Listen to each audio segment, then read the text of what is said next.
simultaneously with what occurred in Las Vegas outside a Trump hotel with a Tesla truck. It's almost a sick joke. Let me bring this up. If you guys, I presume we are all mildly familiar with what's been going on in the news these days. So I'm not talking to a new crowd or people that are politically, legally, and news-wise unaware. There was a terrorist attack in New Orleans, and I've got actually very interesting info that I'm going to share, which comes from people who DM me and don't always necessarily want to be revealed. And if they don't, it's not my purpose to do that, but I've got more information than I could possibly amass on my own because of the network that we have. But here, check this out. The news, you don't know what news is true, what news is not, what the real story is. This was a video that went viral on January 1st. And the news said, initially, a Tesla Cybertruck is on fire in front of the Trump Hotel in Vegas. Could be a coincidence, but could also be a message. Lots of people on the left and in the deep state are angry about Trump and Elon teaming up to save America.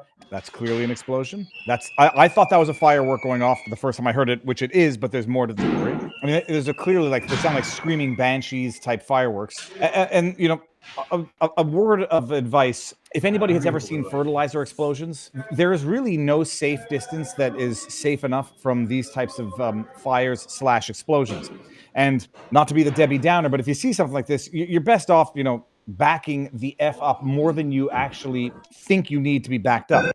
Because if you've ever watched those explosions, fertilizer explosions, the one in Shenzhen, China, I mean, it could be a fire and it can explode beyond whatever radius you think is even feasible under the circumstances. And that was too close. And I would not have been, I don't know, I say I wouldn't have been recording it, but maybe I would have. That occurred on the same day that there was a terror attack, somebody driving a vehicle through Bourbon Street in New Orleans. The man is burning up in that truck, says Phyllis Douin. This is also, well, let me, I can bring this up. This is why at first, when the news breaks and when two things happen, people try to, tend to connect the dots. It's human nature. It's how the brain works. It's how humans survive. You establish rules, maybe sometimes where there's no actual connection of rules. A red spider bites you and causes an infection. You will think all red spiders bite and cause infections. So that occurred at the same time as the New Orleans thing.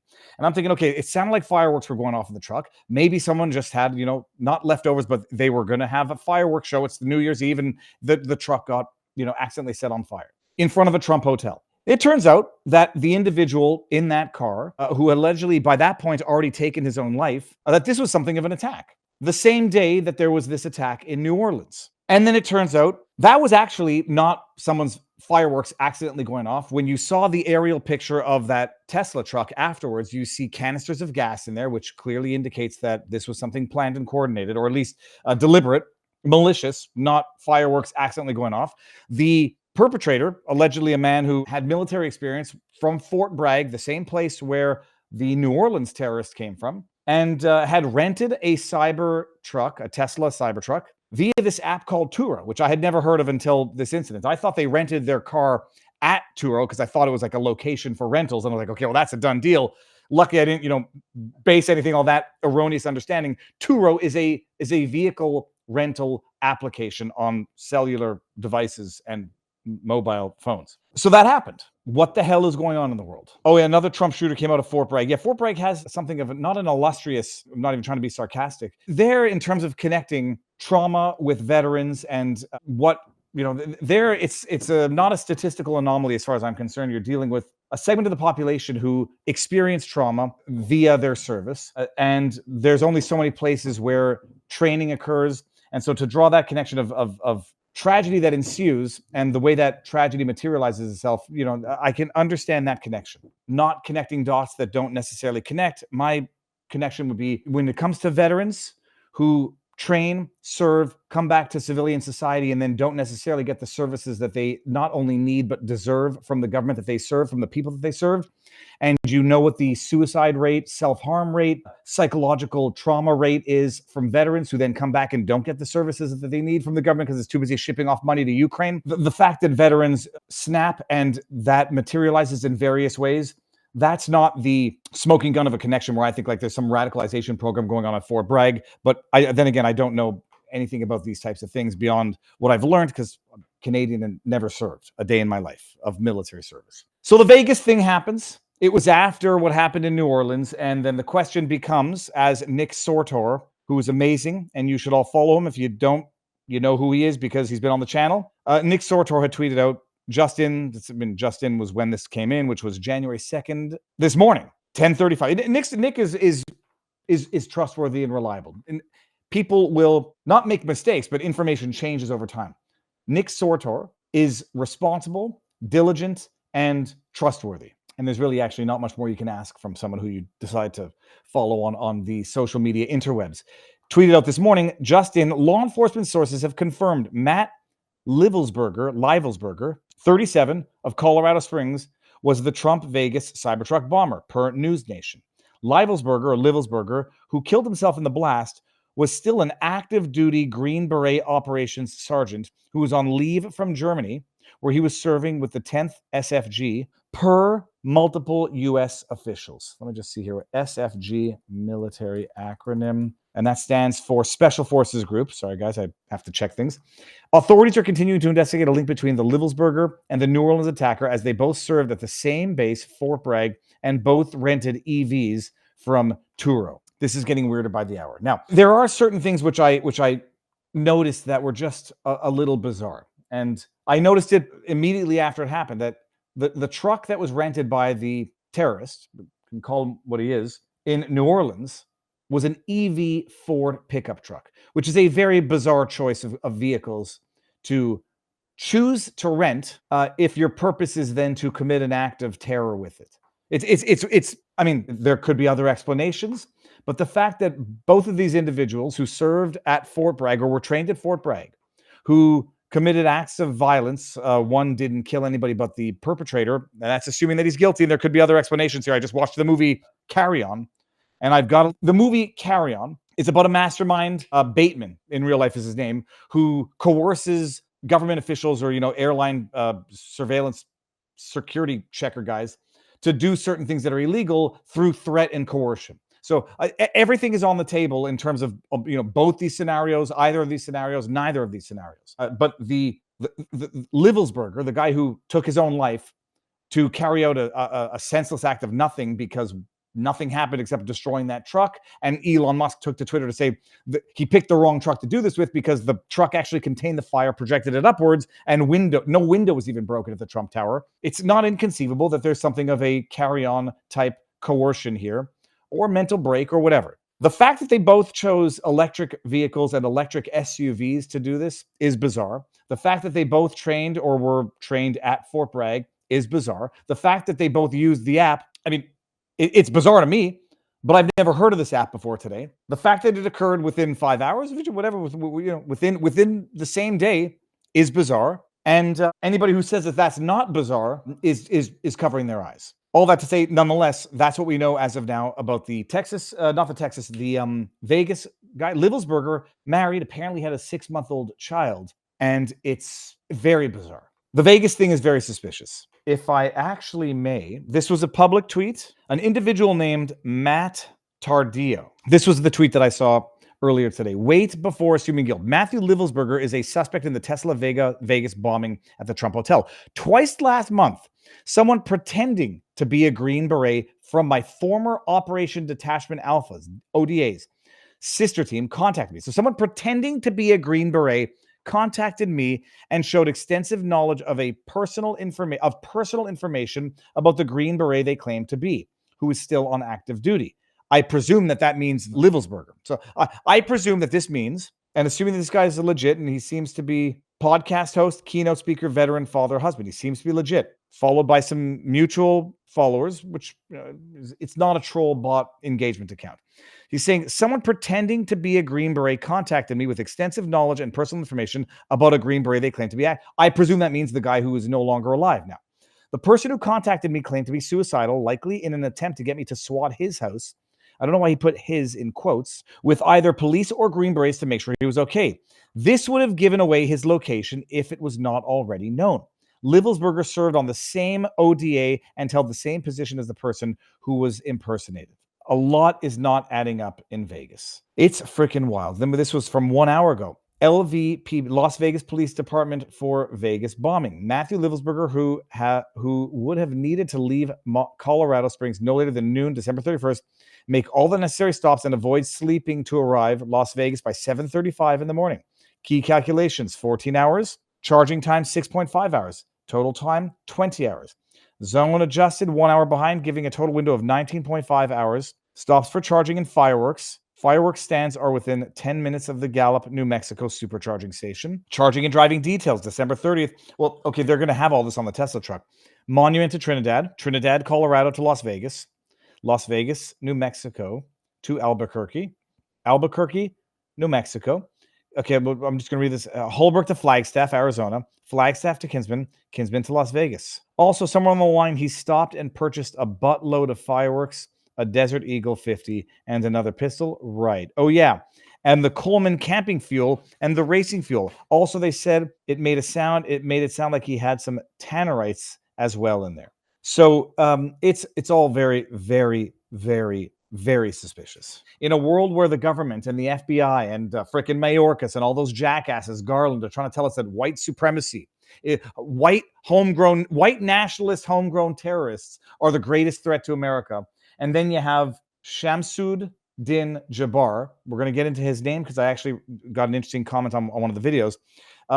Does that, and then 5 hours later you have the white military dude blowing up his truck and killing nobody but himself. I can see two dots that people would connect in there because those are thoughts that I'm having myself as I talk out loud. How are they blaming it on President Trump? Well, how are they going to blame it on white nationalism? I mean, they could try to pull the bullshit German terrorist attack.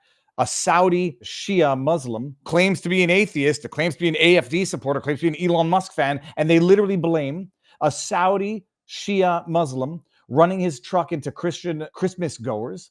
They blame that on far-right nationalism in Germany and Elon Musk. So there's no depth of depravity, of intellectual stupidity and dishonesty to which they will not stoop to promote their lies of narratives. But it is very interesting that 5 hours after a bona fide terror attack on home soil, which was definitely not white nationalists unless they want to try to take that bullshit route, you have this. If you want to connect those dots or bring it over to New Orleans, a story which makes effing no sense. And not just effing no sense by the FBI's own statements on the issue. Absolutely no sense made of this. The FBI is basically pulling, in the context of the New Orleans terror attack, they're pulling an Anthony Fauci in the wake of COVID. Say A and not A at 2 points in time. You can never be wrong, and you can always demonize the people who repeat what they said that turns out not to be true. We know what happened in New Orleans right now. The man's name is Shamsud Din Jabbar is the name of the man.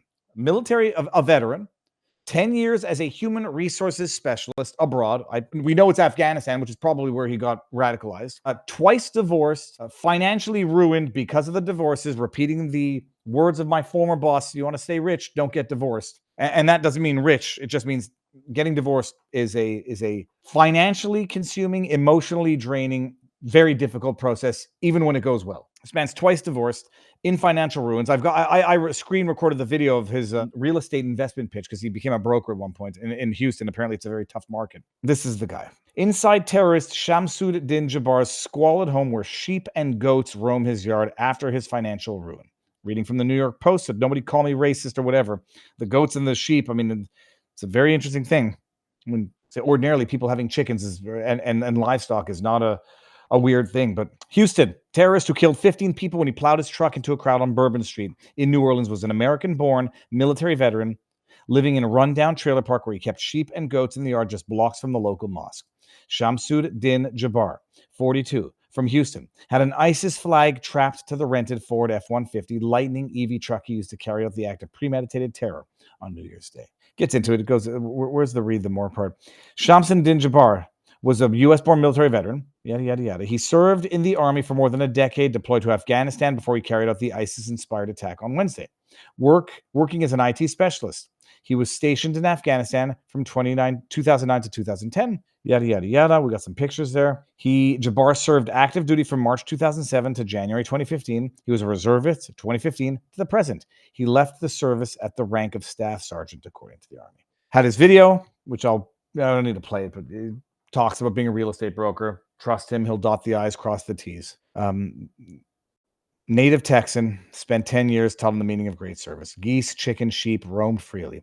What I wanted to highlight from this, here we go. One of the neighbors told the Post she spoke only Urdu, Pakistan's national language. The neighborhood is also within walking distance of the local mosque, Masjid Bilal, where no one answered the telephone on Wednesday. Law enforcement told the Post that they found videos Jabbar made where he referenced the Quran, Islam's holy text. Okay, that's the video. He traveled to Egypt for 10 days last year. By mid-afternoon, the feds swooped in, kicking the Post and other journalists out. It's an amazing thing, by the way, that journalists, just understand a few of the things that we read there, journalists are more responsive than the feds. One, assuming the feds even wanted to get there. Two, this man lived in a neighborhood where allegedly the neighbors, it seems to be a Pakistani immigrant neighborhood, and I say that without judgment, just stating matters of fact, where the neighbors claim not to speak English. If you don't want to speak to media, that's one heck of a way of getting out of it. If you want to talk about immigration policy and how it can have an impact on radicalizing native-born Americans, that might be a discussion to be had. A neighborhood in Texas in which people don't speak English, don't speak French, don't speak Spanish, speak Urdu because it's a Pakistani immigrant neighborhood. I mean, you might have some questions about immigration policy after that, notwithstanding the fact that Jabbar was a native-born American. Okay. The media gets there before the feds get there. This is from Jack Posobiec. It's an old tweet. It's from yesterday. I don't know that it's been disproven yet. This is from Jack Posobiec, who's got intelligence connections himself. He's got good sources, and he's a very, very reliable source of information. Doesn't bat 100, but he doesn't not bat 100 for a lack of due diligence. Hearing Jabbar was reported twice to his Army COC, Chief of Command. Hold on a second. COC, Army acronym. Combat Operations Center. Okay, sorry, not Chief of Command. For Islamic extremist views, and they were too scared of causing a racial and religious issue to address. Okay, is that implausible? Not only is it not implausible, it's historically proven to be a phenomenon. DEI, you don't want to fire someone because they're DEI, and then doors start getting ripped off of Boeings mid-flight. I can make these jokes now because I landed. I don't know if we were on a Boeing, but it's a phenomenon, people. If you had any doubts about it as relates to Pakistani rape gangs, you need to look no further than what happened in England over the course of decades that led to Tommy Robinson being locked up in jail in solitary confinement in a prison where he would be shivved to death if they released him into the general population. It was the result of rampant open borders and the rape of thousands, tens of thousands of young, predominantly, if not statistically exclusively, white European girls was done at the hands of Muslim Pakistani rape gangs. It sounds politically incorrect to say too fucking bad. That's what it was. This is not an argument for propensity. It's not an argument for anything other than the facts of the issue. And had the facts of the issue come out, it might have caused some backlash, for right or for wrong. It might have caused some questioning of the government immigration policy, for right or for wrong. And so if you think that the idea that this doesn't happen is not true, not only does it happen, but it happens to the point where it costs people lives and it destroys communities. So the fact that this might have happened in this particular case, it's not only not unforeseeable, it's not only not unrealistic, it's entirely plausible. So you have a man, native-born Texan, who, according to his brother, converted to Islam, because they were born Christian, by the way. I mean, this is the latest news of the day as well. They were born Christian. The brother of Shamsuddin Jabbar said that his brother was Muslim as long as he knew. And again, this is not a sweeping statement whatsoever, full stop. The brother says this, or the mosque comes out and says it's terrible. This doesn't represent Muslims at large. And the reality is it probably doesn't. The other reality is if it represents a certain percentage, and you can put that number anywhere between 1 and 10%, you can do the numbers based on the statistics of the amount.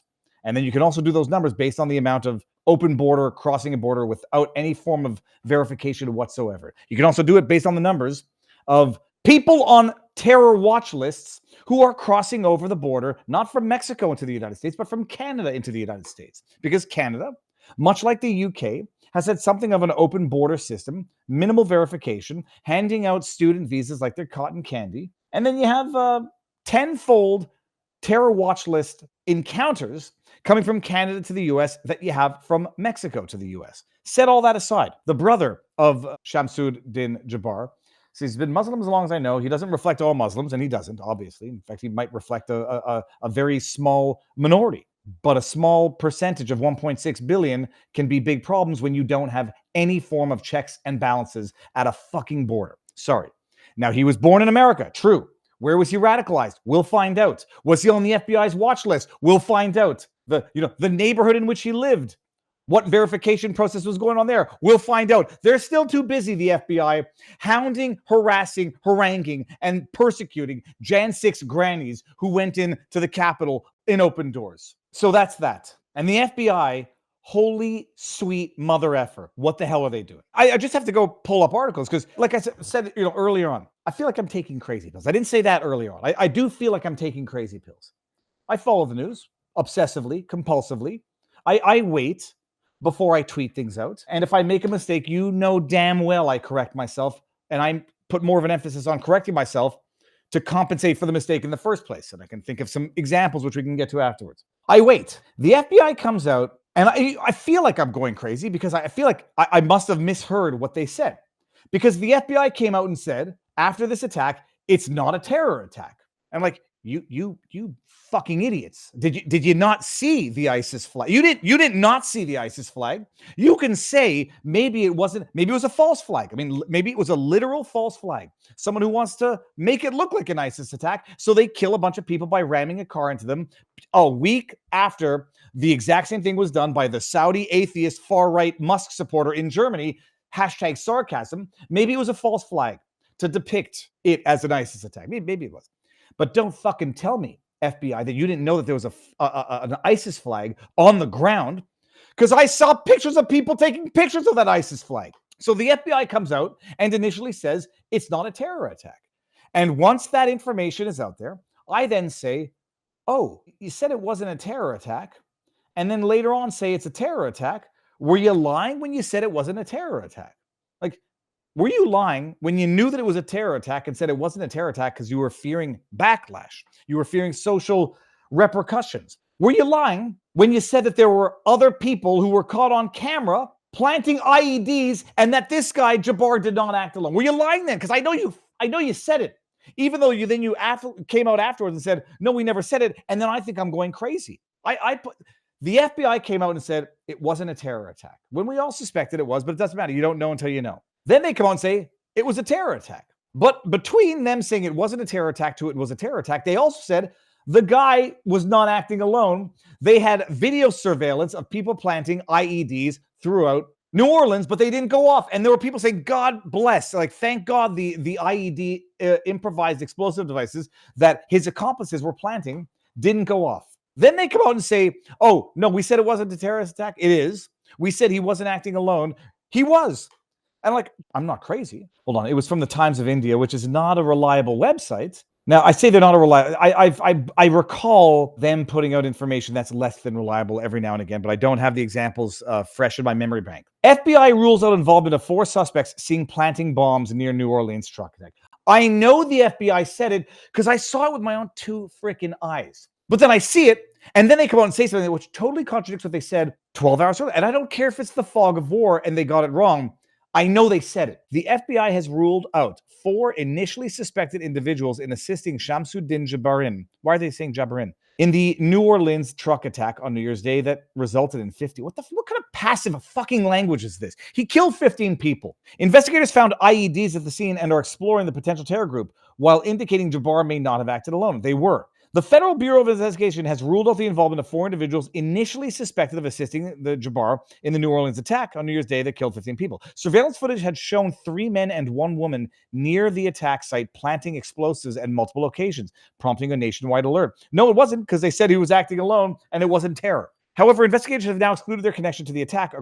They've excluded their connection to the attack? Did 4 people plant bombs in New Orleans on New Year's Eve? The report also said that at least 3 IEDs, which were pipe bombs with remote detonators, were discovered. I really feel like I'm going crazy right now. Investigators continue to examine potential links to international terror. So let me understand this, FBI. Despite clearing these individuals, authorities still believe Jabbar may not have acted alone. Federal authorities suggested Jabbar, 22, was not solely responsible for the attack.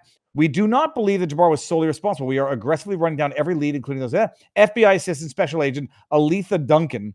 Aletha. I feel like I have a lisp when I say it. Aletha Duncan told, adding that investigators were looking into a range of suspects. Louisiana Governor Jeff Landry also mentioned the authorities were hunting down bad. What the fuck? So you understand? Like, this is when people use the word gaslighting, 9 out of 10 times they use it improperly.